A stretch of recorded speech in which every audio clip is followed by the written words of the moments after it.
Perfecto. Lo llevamos directo a la frontera Arizona-Texas. Tensión binacional, presión DEA, rutas migrantes, dinero cruzando bajo vigilancia. Tono documental. Como expediente real reconstruido años después. Fuerte enfoque para audiencia latina en Estados Unidos. Empezamos con el intro. Studio Microphone Intro. La línea que no debía cruzarse. En la frontera entre Arizona y Texas hay líneas que no aparecen en los mapas. Líneas invisibles.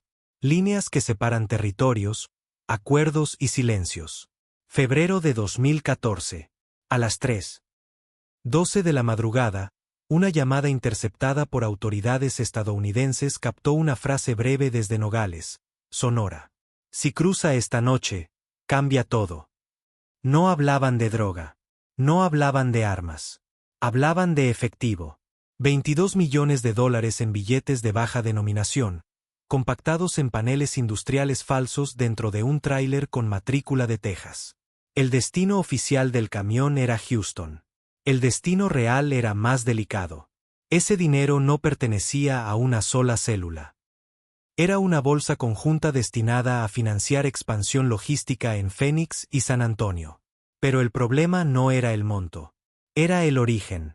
Ese dinero provenía de acuerdos recientes con distribuidores independientes en California que exigían mayor autonomía y participación directa en las decisiones.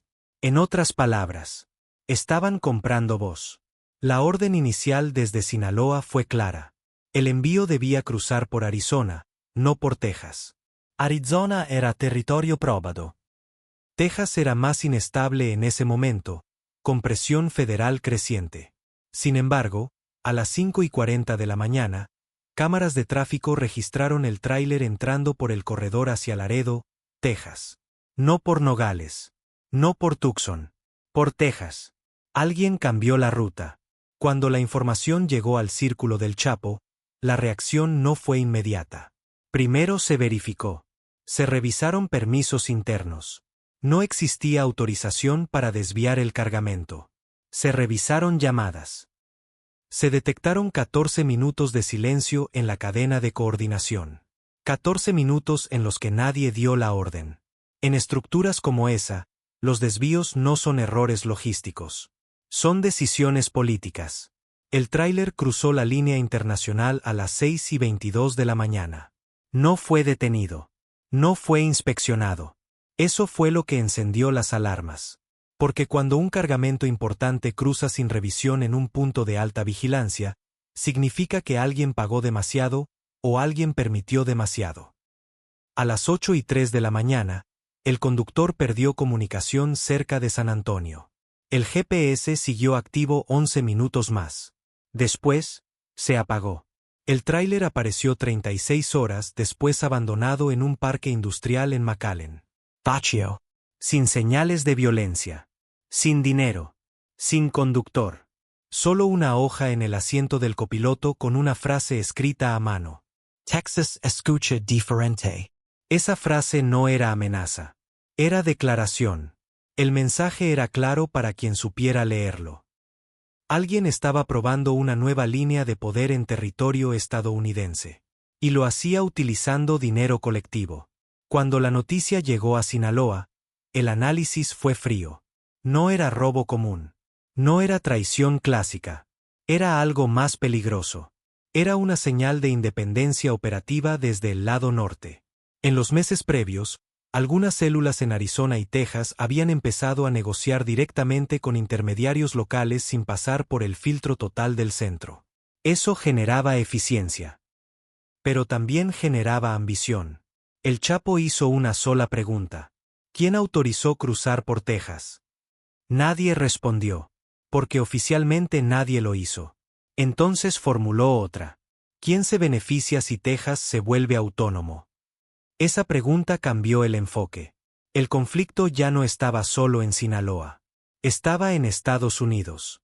Y lo más delicado, involucraba a operadores latinos nacidos en Estados Unidos, que ya no pensaban como jefes tradicionales. Pensaban como empresarios.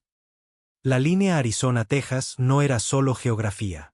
Era mentalidad. Arizona representaba control histórico. Texas Representativa Expansion Moderna. Y cuando el dinero desapareció en Texas, no fue solo una pérdida económica. Fue un ensayo de descentralización. Esa semana, 3 coordinadores en Phoenix dejaron de contestar llamadas. Uno apareció días después en El Paso, sin dinero, sin explicación. Dijo algo que quedó registrado en la memoria de quienes lo interrogaron. Ya no todos quieren pedir permiso.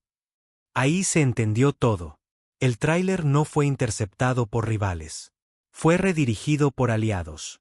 Hoy reconstruimos ese episodio como la línea que no debía cruzarse. Porque en la frontera, cruzar sin autorización no es solo mover dinero. Es mover poder. Y cuando el poder empieza a cruzar solo, la guerra deja de estar en México. Y comienza dentro de Estados Unidos. Cuando el tráiler apareció vacío en McAllen, el mensaje ya había cruzado más fuerte que el dinero. El conductor, identificado como Raúl C., ciudadano estadounidense nacido en Bronzeville, no tenía antecedentes violentos. Era transportista habitual. Perfil limpio. Documentación en regla. Eso fue lo primero que inquietó. No se trataba de un operador improvisado.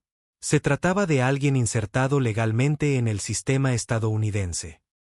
Durante los siguientes días, la revisión interna se concentró en 3 ciudades: Phoenix, El Paso y Houston. Ahí operaban las células más activas del lado norte. La estructura tradicional funcionaba así. Sinaloa autorizaba. Arizona coordinaba. Texas distribuía. Pero en los últimos meses, Texas había empezado a negociar directamente con proveedores independientes en Florida y Georgia, reduciendo tiempos y aumentando márgenes. Eso generó fricción silenciosa. No era rebelión abierta. Era eficiencia sin supervisión. El análisis financiero reveló algo concreto.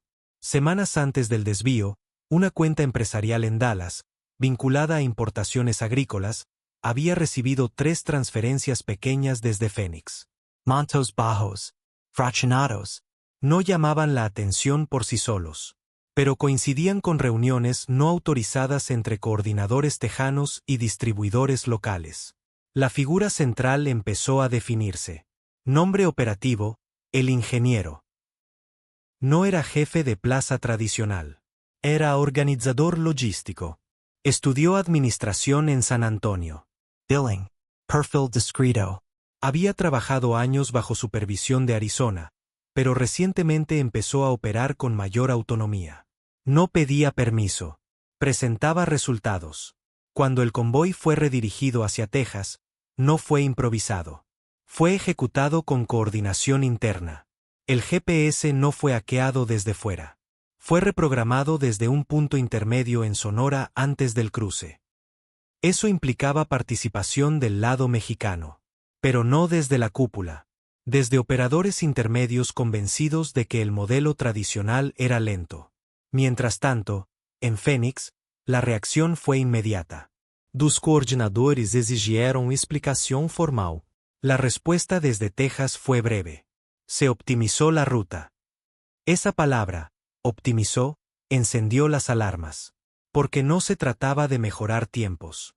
Se trataba de demostrar independencia. Cuando la información llegó al Chapo, la interpretación fue distinta. No lo vio como traición total. Lo vio como prueba de liderazgo emergente. Pero en estructuras cerradas, las pruebas sin autorización se castigan. La orden fue clara.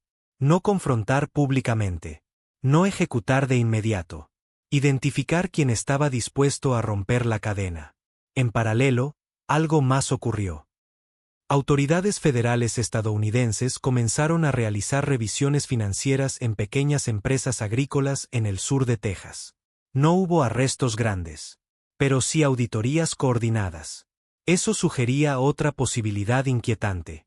¿Alguien estaba provocando ruido para forzar una reestructuración interna? El tráiler no fue decomisado por agencias federales, pero su ruta sí fue registrada en bases de datos de tránsito. Eso significaba que el movimiento había sido observado. Y cuando movimientos grandes son observados pero no intervenidos, muchas veces es porque están siendo estudiados. La desaparición de los 22 millones no fue confirmada como incautación oficial. No apareció en reportes públicos. Eso fortaleció la hipótesis interna. El dinero no se perdió. Se redistribuyó. Y se utilizó para fortalecer una estructura alternativa en Texas. Una semana después, apareció Raúl C. Fue encontrado en un motel en Laredo. Sin señales de tortura. Sin dinero. Sin dispositivo celular. Su declaración fue simple. Recibió una llamada en el tramo final antes del cruce. Le dijeron que Arizona estaba comprometido. Que Texas asumiría control directo. No mencionó nombres. Pero describió una frase que escuchó claramente. Ya no somos sucursal. Esa frase confirmó el cambio de mentalidad. No era disputa territorial. Era disputa generacional. Arizona representaba la vieja escuela del Corredor Oeste. Texas representaba una nueva red binacional con operadores nacidos en Estados Unidos, menos dependientes de jerarquías tradicionales. El conflicto no era por 22 millones. Era por quien decidía cómo se cruzaba el dinero. En una reunión privada posterior en Sinaloa, el análisis fue directo. Si Texas consolidaba autonomía financiera, la estructura central perdería capacidad de control sobre expansión en el este de Estados Unidos. Pero intervenir con violencia directa en territorio estadounidense sería error estratégico. Por eso la decisión fue distinta. No se ordenó ejecución inmediata del ingeniero. Se ordenó observación. Durante las siguientes semanas, Texas comenzó a operar con fluidez inusual. Menos consultas. Más resultados. Pero también más exposición. Las agencias federales aumentaron vigilancia en corredores secundarios. El mensaje interno fue evidente. Cuando te independizas demasiado rápido, llamas la atención equivocada. El tráiler vacío fue solo el primer movimiento. La verdadera jugada estaba por venir. Porque en estructuras donde el poder cruza fronteras, la pregunta no es quién roba el dinero. Es quien se atreve a decir que ya no necesita permiso. Y en Texas, alguien ya lo estaba diciendo en voz baja. En la frontera, las guerras no empiezan con balas. Empiezan cuando alguien deja de contestar el teléfono. Marzo de 2014. Durante 72 horas, Texas dejó de reportar cifras a Arizona. No fue error técnico. Fue silencio calculado. Y en estructuras donde el dinero se reporta cada 6 horas, el silencio es una declaración. Después del incidente del tráiler vacío, el flujo financiero debía normalizarse. No ocurrió. Las células en Houston comenzaron a enviar reportes directamente a contactos en California, saltándose el filtro de Phoenix. No era rebeldía abierta. Era autonomía en práctica. El ingeniero no se escondía. Seguía operando. Pero ahora lo hacía con lenguaje diferente. En reuniones internas en San Antonio usaba términos como estructura horizontal, Optimization regional. red independiente. Eso no era vocabulario tradicional. Eso era mentalidad empresarial. El problema no era que Texas estuviera generando más dinero. El problema era que ya no estaba pidiendo validación. En Phoenix, la reacción fue inmediata. Uno de los coordinadores históricos envió un mensaje cifrado a Sinaloa. Si no se corrige, perdemos el oeste. La tensión escaló cuando un envío menor, apenas 4 millones, cruzó por Eagle Pass sin notificación previa. Arizona se enteró después. Eso no era descuido. Era mensaje. La estructura estaba probando hasta donde podía avanzar sin respuesta. Mientras tanto, del lado estadounidense, agencias federales empezaron a notar algo curioso. Los movimientos financieros desde Texas eran más limpios que antes. Menos triangulación evidente. Más uso de empresas reales. Menos efectivo físico. Paradójicamente, la modernización reducía el riesgo operativo. Eso hacía más difícil justificar intervención directa. El conflicto se volvió ideológico. Vieja escuela versus nueva escuela. Control Central versus Expansion Regional. El Chapo recibió informes cruzados. Unos pedían castigo inmediato. Otros recomendaban integración estratégica. Porque si eliminaba al ingeniero abruptamente, Texas podría fragmentarse. Y una fragmentación en territorio estadounidense era impredecible. La decisión no fue pública. Fue quirúrgica. Se convocó a una reunión discreta en Monterrey, territorio neutral para operadores del norte. Asistieron representantes de Arizona y Texas. No hubo armas sobre la mesa. Hubo números. Se compararon resultados. Texas había aumentado ingresos en 18% en 3 meses. Pero también había incrementado exposición digital en 23%. Ese dato fue clave. La independencia estaba creciendo. Pero también el riesgo. En esa reunión se planteó una propuesta inesperada. Crear un esquema dual. Texas tendría autonomía operativa limitada. Pero la validación estratégica seguiría centralizada. No era rendición. Era absorción parcial. El ingeniero aceptó en apariencia. Pero pidió algo a cambio. Acceso directo a expansión en Atlanta y Chicago. Eso fue interpretado como ambición controlada. Arizona lo vio como amenaza futura. La frontera interna ya no era geográfica. Era generacional. Durante esas semanas ocurrió algo que pocos supieron en ese momento. El tráiler desaparecido nunca fue rastreado oficialmente porque el dinero no se movió todo junto. Se fraccionó en 7 depósitos distribuidos en negocios legales del sur de Texas. La intención no era enriquecerse. Era capitalizar la nueva estructura. Texas estaba financiando su independencia con dinero colectivo. Cuando ese dato llegó a Sinaloa, el análisis fue frío. No era robo total. Era reinversión estratégica sin autorización. Eso lo hacía más complejo. Eliminar al ingeniero habría sido sencillo. Reintegrar el modelo requería inteligencia. Entonces vino la jugada final. El Chapo autorizó un envío importante por Arizona, pero permitió que Texas lo coordinara. Era una prueba inversa. Si Texas podía operar dentro del marco acordado, la fractura se cerraría. Si volvía a desviar, la respuesta sería distinta. El envío cruzó por Nogales sin incidentes. Reportes enviados a tiempo. Cifras completas. Sin silencio. Eso marcó un punto de inflexión. Texas entendió el límite. La autonomía era posible, pero no absoluta. El ingeniero no fue ejecutado. No fue desplazado. Fue integrado bajo supervisión reforzada. La frontera no se rompió. Se redibujó. Pero algo quedó claro en ese episodio. El poder ya no estaba solo en la sierra. Estaba en oficinas con aire acondicionado en Houston. Y esa transición no podía detenerse. Solo podía administrarse. El tráiler fue solo el ensayo. La verdadera pregunta nunca fue dónde estaban los 22 millones. La pregunta era, ¿qué pasa cuando los hijos del sistema aprenden a hacerlo mejor que sus padres? Porque cuando Texas dejó de pedir permiso, no intentaba robar el dinero, intentaba heredar el control. Y esa historia no terminó en 2014. Tamam. Aşağıda yalnızca tek parça, kesintisiz, kopyala yapıştır seslendirme metni yer alıyor. Tamamen İspanyolca. Güçlü Hawk ile başlıyor ve Rehuk ile bitiyor.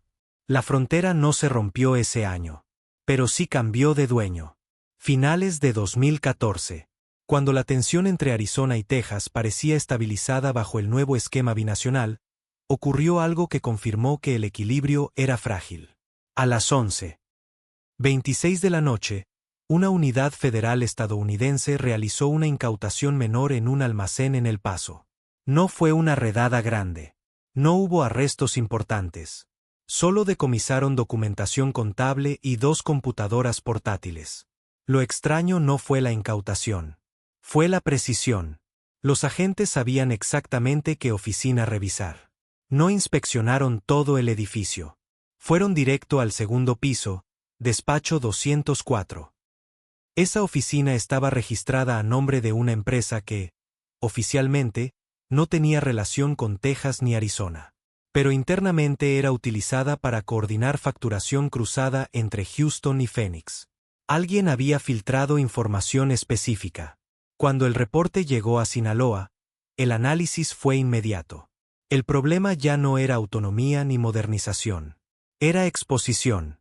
Texas reaccionó rápido. El ingeniero ordenó cerrar 3 empresas en menos de 24 horas y trasladar archivos físicos a Laredo. No hubo resistencia. No hubo pánico visible. Pero por primera vez, Houston solicitó asesoría directa desde Sinaloa en lugar de actuar solo. Eso fue interpretado como señal de advertencia. Arizona, por su parte, presionó para intervenir más fuerte. Algunos coordinadores veteranos propusieron reemplazar completamente la estructura tejana y retomar control total. Pero esa opción implicaba conflicto interno en suelo estadounidense, algo que nadie quería provocar en ese momento. Entonces ocurrió el giro más delicado del episodio. Una semana después de la incautación en El Paso, el ingeniero pidió una reunión privada en Monterrey con representantes del centro. No fue obligado. Fue voluntario. Allí entregó algo inesperado. Una lista, no de nombres internos, sino de contactos externos que habían intentado acercarse a Texas en los meses previos. Intermediarios financieros, consultores legales, operadores independientes que ofrecían protección institucional a cambio de información parcial. Eso confirmó una sospecha que nadie había querido verbalizar. La frontera estaba siendo observada no solo para decomisar, sino para infiltrar. La autonomía de Texas la hacía atractiva para acercamientos externos. Y alguien había intentado aprovechar esa transición para sembrar una puerta de entrada. El ingeniero negó haber colaborado con autoridades. Los registros financieros respaldaban su versión. Pero reconoció algo clave. Había aceptado reuniones que nunca reportó formalmente. No fue traición directa. Fue ambición mal calibrada. Esa admisión cambió la decisión final. En lugar de desplazarlo o eliminarlo, el liderazgo central hizo algo más estratégico. Integró formalmente a Texas dentro de una estructura más amplia de expansión este-oeste, pero fragmentó el acceso a información crítica.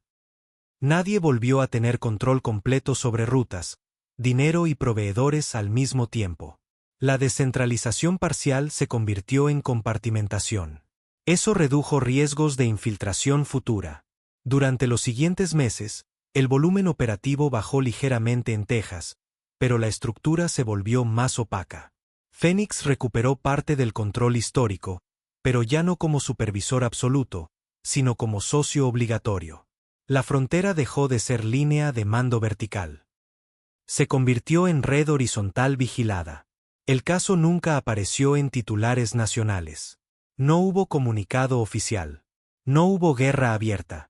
Pero internamente quedó registrado como el momento en que la organización entendió que el verdadero riesgo no era la competencia externa. Era la transición interna en territorio estadounidense. Porque cuando una estructura empieza a producir líderes formados dentro del propio sistema de Estados Unidos, la lógica cambia. Ya no se trata solo de cruzar mercancía. Se trata de administrar exposición política, financiera y mediática. A finales de 2014, Texas ya no intentaba independizarse. Pero tampoco volvió a ser subordinado silencioso. El ingeniero siguió operando, bajo vigilancia constante. Arizona mantuvo influencia. Sinaloa reforzó protocolos digitales y financieros. La incautación en El Paso quedó como advertencia. La filtración nunca fue atribuida oficialmente a nadie. Pero la lección quedó clara para todos los involucrados. En la frontera, el dinero puede moverse en silencio. Lo que no puede moverse sin consecuencias es la ambición descontrolada. Porque cuando el poder cruza líneas invisibles, no siempre explota de inmediato. A veces se transforma. Y desde ese año, la línea entre Arizona y Texas dejó de ser solo geográfica. Se convirtió en la frontera donde el futuro empezó a decidir por sí mismo. Y cuando el futuro aprende a operar sin pedir permiso, ya no se detiene con órdenes. Se administra. O se pierde. Si te gusta nuestro contenido, no olvides suscribirte a nuestro canal y dejar tu me gusta para seguir apoyándonos. Activa la campanita para no perderte ninguno de nuestros videos. Gracias por acompañarnos.